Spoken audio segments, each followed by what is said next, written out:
이번 시간에 우리 2023년 1회 정보처리 산업기사 실기 기출문제를 같이 한번 풀어보도록 하겠습니다. 14번 문제요. 13번 문제 보니까 이제 다음 보기에서 OSI 참조 모델에 우리 이제 데이터 링크 계층에 수행하는 그 기능이요. 그 기능을 모두 찾아서 우리 기호로 쓰시오. 그렇게 이제 문제가 나왔습니다. 자, 우리 OSI 참조 모델이다라고 하게 되면 우리 이제 OSI 7계층을 보고 얘기하는 거죠. 우리 이제 OSI 7계층에 보게 되면 물리 계층이 이제 1층이고요. 데이터 링크 계층이 이제 2층, 그리고 네트워크 계층이 이제 3층, 그리고 우리 전송 계층이 이제 4층, 세션 계층이 이제 5층, 표현 계층이 이제 6층, 그리고 응용 계층이 이제 7층에서 그렇게 총 7개의 계층으로 되어 있었어요. 그 중에서 우리 이제 2층에 해당하는 이 데이터 링크 계층의 그 기능이요. 네, 우리 데이터 링크 계층이다라고 하게 되면 이 데이터 링크 계층은 두 개 이제 인접한 그 개방형 시스템들 간에 신뢰성이 있고 효율적인 그런 정보를 이제 전송할 수 있도록 시스템 간에 연결을 이제 설정하거나 유지를 하거나 아니면 종료 그런 것들을 이제 담당하는 그 계층이 우리 데이터 링크 계층이었어요.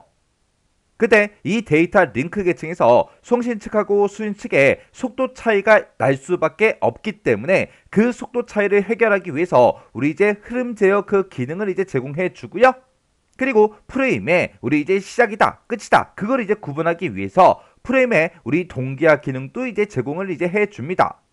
그리고 오류가 있나 없나 그런 것들을 이제 검출하고 우리 이제 회복을 위해서 이제 오류를 처리하는 그런 이제 기능도 제공해 주고요.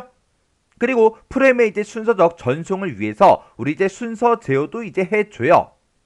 해서 우리 이제 데이터 링크 계층에서는 흐름 제어다, 오류 처리다, 순서 제어다, 동기화다 해서 이런 기능들을 이제 수행해 줍니다.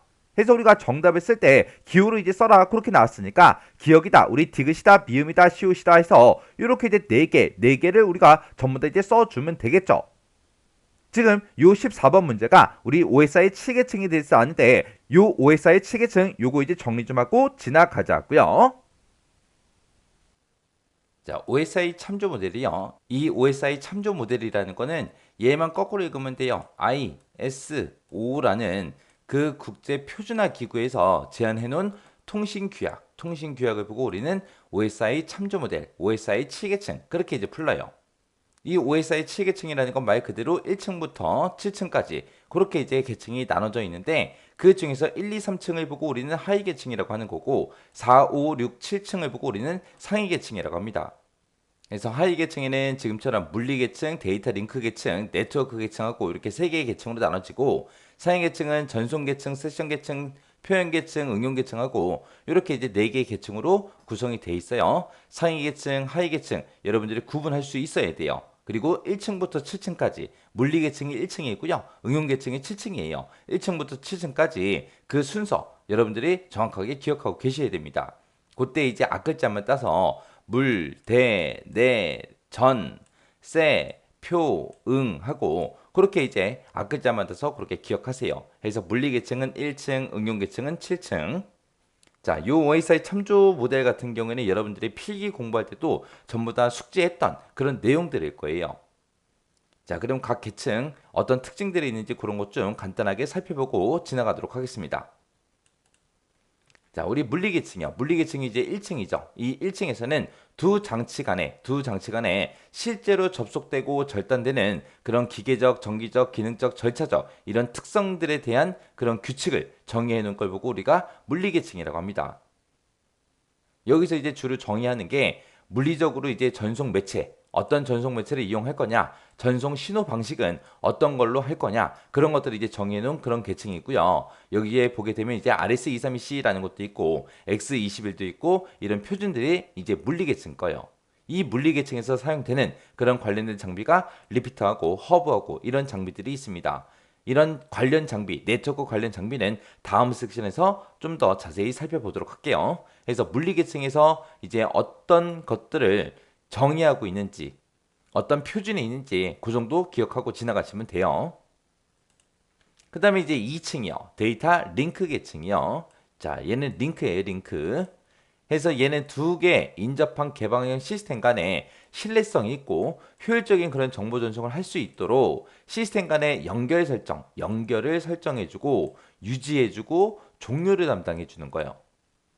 얘는 이제 송신 측하고 수신 측하고 서로서로 이제 속도가 차이가 날 수밖에 없어요. 그 속도 차이를 해결하기 위해서 흐름 제어 기능도 있고요. 그리고 프레임의 시작이다, 끝이다.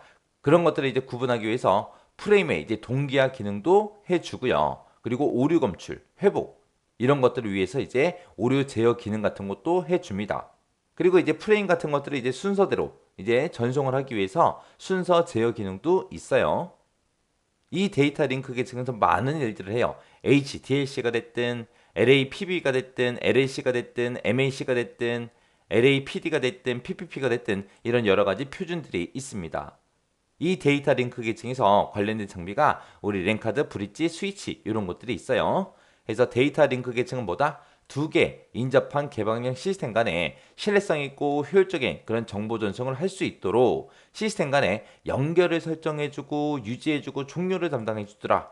여기에 어떤 기능들이 있다? 흐름 제어 기능, 그리고 동기화 기능, 그리고 오류 제어 기능, 그리고 순서 제어 기능 이런 기능들이 있다라는 거 정확하게 기억하셔야 돼요.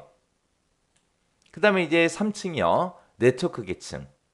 네트워크 계층이라는 거는 개방된 그런 시스템들 간에 네트워크 연결을 관리하는 그런 기능, 그리고 데이터의 이제 교환이 됐든 중계가 됐든 이런 기능을 수행하는 그 계층이 이제 네트워크 계층이요. 그래서 얘는 이제 네트워크 연결을 이제 설정하고 유지하고 해지하는 그런 기능을 해주는 계층입니다. 이 네트워크 계층이 내가 이제 상대방한테 뭔가 데이터를 보냈을 때 상대방한테 어떻게 찾아갈 건지 그런 경로 같은 것도 설정해 주고요. 실제 이제 데이터 교환이 됐든 중계가 됐든 아니면 트래픽 제어 아니면 패킷 정보 전송 이런 것들을 수행하는 그런 계층이 우리 네트워크 계층이요. 그래서 얘는 가장 크게 보게 되면 가장 큰 일을 하는 게 상대방과 나와 그 연결을 관리하는 그런 기능을 하는 게 우리 네트워크 계층이요. 여기에는 X25랑 IP 이런 표준들이 있습니다. 이 네트워크 계층과 관련된 장비가 우리 라우터요. 왜? 라우터가 경로 설정을 해야 되니까. 사람으로 따지면 내비게이션이에요. 그래서 경로 설정을 해주는 게 우리 네트워크 계층입니다. 그 다음에 이제 전송 계층이요. 이 전송 계층은 말 그대로 전송해주는 계층이에요. 그래서 논리적 안정, 그리고 균일한 데이터 전송 서비스를 제공함으로써 종단 시스템 간에 투명한 데이터를 전송할 수 있게 해주는 그런 계층이 우리 전송 계층이요. 그래서 얘는 종단 시스템 간에 전송 연결을 설정하거나 데이터 전송을 해주고 연결 해제 기능 이런 것들을 해주는 게 우리 전송 계층이요.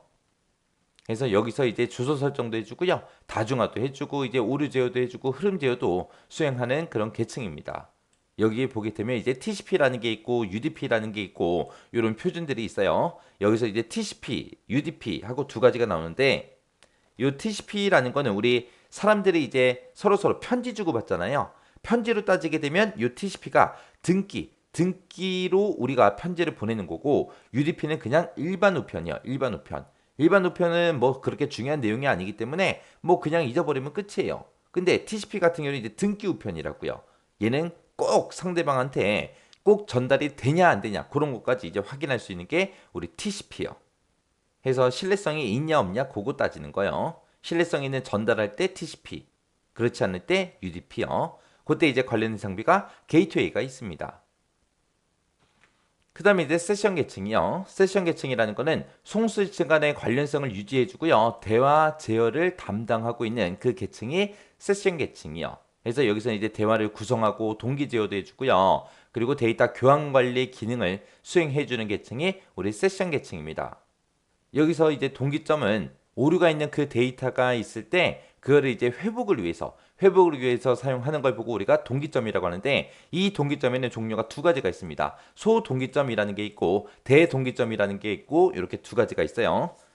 소동기점이라는 거는 상대방한테 데이터를 보내놓고 야, 너 잘 받았어? 못 받았어? 그런 거 안 물어봐요. 안 물어보고 그냥 전송하는 거고 대동기점이라는 거는 상대방한테 데이터를 보내고 나서 잘 받았냐 못 받았냐 물어보고 잘 받았다라고 하게 되면 그 다음 데이터 보내고 또 잘 받았다 그러면 또 다음 데이터 보내고 그런 식으로 이제 보내는 게 우리 대동기점이요. 그 다음에 이제 표현 계층이요. 표현 계층은 말 그대로 표현해주는 계층이에요. 서로 다른 데이터 표현 형태를 갖는 그런 시스템이 있을 때 그것들끼리 상호 접속을 위해서 필요한 계층이 우리 표현 계층입니다. 얘가 이제 주로 하는 게 이제 데이터 암호화. 내가 상대방이랑 뭔가 데이터를 주고받고 할 때 개인정보 같은 것도 있고 중요한 데이터도 있고 있을 수 있잖아요. 그런 것들을 이제 암호화를 시키고 코드 변환 같은 거 해주고 데이터 압축해주고요. 그리고 구문 검색, 그리고 정보 형식 변환 관리도 해주고요. 문맥 관리 기능도 수행해주는 계층을 보고 우리는 표현 계층이라고 해요. 여기서 가장 중요한 말이 코드 변환, 데이터 암호화, 데이터 압축, 구문 검색, 정보 형식 변환, 문맥 관리 이런 말이요.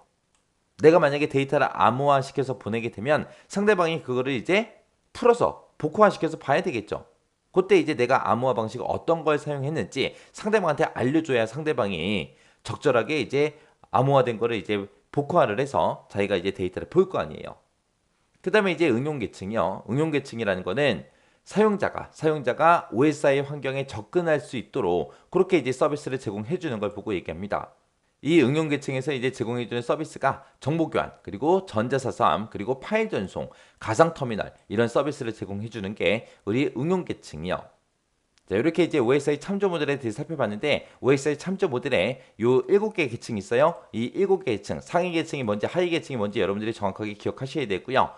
1층에서 어떤 역할을 하는지, 2층에서 어떤 역할을 하고, 3층에서 어떤 역할을 하는지 각각 계층마다 어떤 역할을 하는지 정확하게 여러분들 알고 계셔야 돼요.